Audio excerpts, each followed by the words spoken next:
and today we're going to be reading Galimoto. It's a book by Karen Lynn Williams.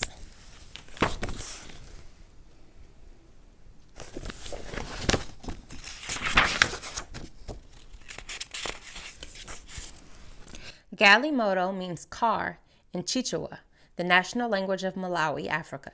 It is also the name for a type of push toy made by children. Old wires or sticks, corn stalks, and pieces of yam are shaped into cars, trucks, bicycles, trains, and helicopters. All of these intricate toys are known as Galimoto.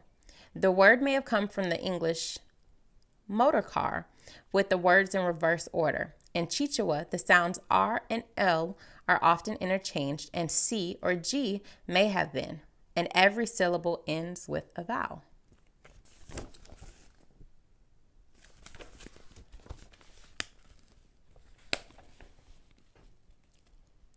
Kandi opened an old shoebox and looked inside. These were his things. They belonged to him.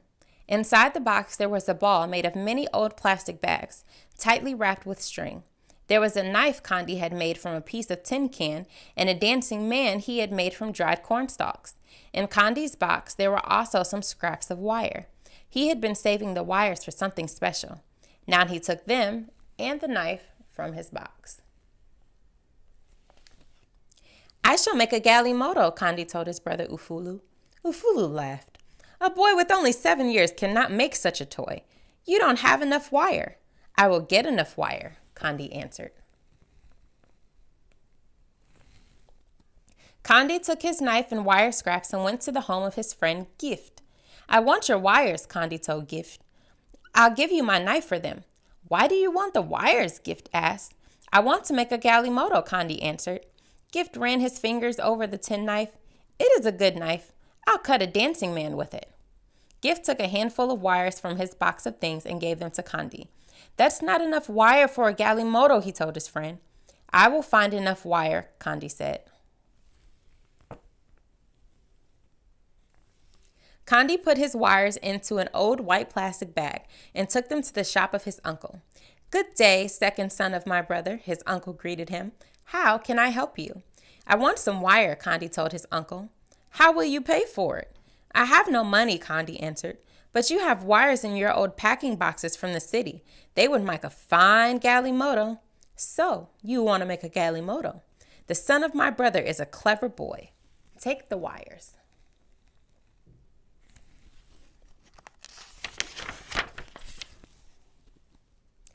Chee, chee, chee, chee. Kandi could hear the grinder at the flour mill.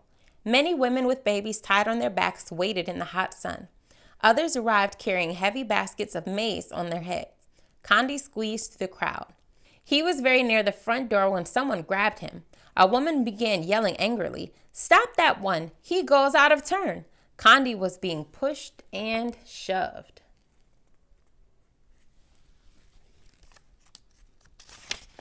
He was in the back of the line, and then he pushed his way to the front, so they weren't happy about that. Suddenly, the mill stopped its grinding. "What is it?" the miller shouted. The woman pointed at Kandi. "Ah, no," Kandi said. "I have no maize to grind. I only want wires for a Galimoto." He opened his bag for them to see. "Playthings, for this you keep us waiting," the woman grumbled angrily. "One cannot eat wires." An old toothless woman shook her hand at Kandi. The miller shrugged. "There are some wires out back. Take those and go." In the back of the mill, there was an open door. Inside the door was a pile of old motor parts. There, Kandi found some very thin wires wrapped in red and yellow and green plastic. "I can scrape the coating off," Kandi thought. "These wires will hold my Galimoto together." Still, he did not have enough for a Galimoto. Kandi passed some young children playing on an anthill. One was Mundi, the small sister of his friend Gift. She had a fine long piece of wire, which she stuck hard into the dirt. "Little friend," Kandi called as he came nearer, "you cannot catch an ant that way. Go, fetch some water, for with that and a stick we will fool them." When Mundi came back, Kandi poured the water around one of the holes. "Now they will think the rains have begun," he explained. Then he stuck a stick down the hole. Gently he pulled it out, and on the end was a large ant. My stick is better than a wire for catching ants. You may have the stick, and I'll take the wire. Condi knew there was a trash heap behind the bicycle repair shop, but the gate was locked. Condi climbed over the fence. In the courtyard, he found some broken, bent spokes from a bicycle. He climbed back over the fence with his bag.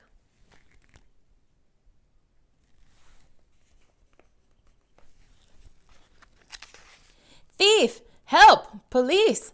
Thief! Condi heard a voice call. Children came running from the marketplace. Men came running from the shops. They made a circle around Condi. Thief! Thief! They chanted, pointing at Condi.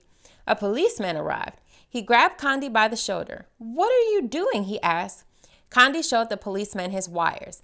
I want a Galimoto, he explained. I need these wires. Galimoto, the crowd murmured. Galimoto. They shook their heads and went back to their business.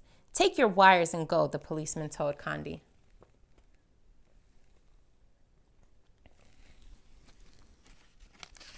So Condi cut people in line. He went in someone's backyard to get wire. People are not liking the fact that he's trying to make a Galimoto. Condi took his wires back to the shade of the red flame trees in his village.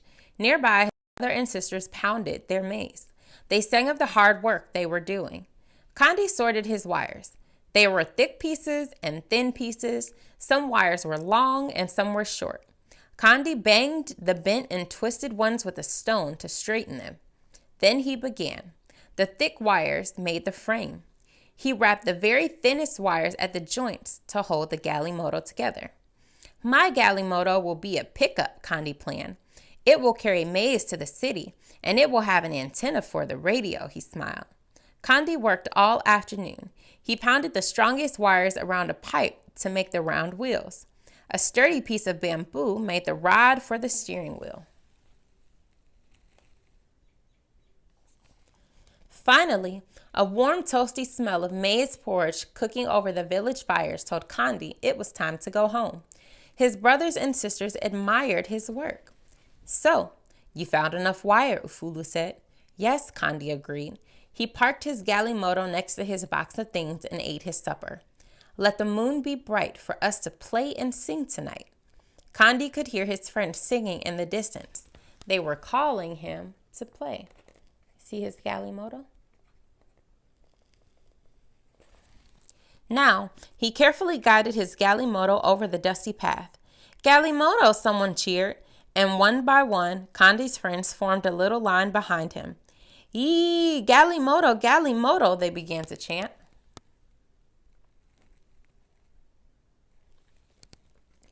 Condi saw the shadow of his Galimoto cast by the moonlight racing alongside. It's a fine Galimoto, he thought proudly. Perhaps tomorrow I shall make my Galimoto into an ambulance or an airplane or a helicopter. So they used that stick inside of the Galimoto to push it. Not quite like a Hot Wheel car. So there he is, dreaming of all the things he can make out of wire tomorrow. All right, see you guys next week.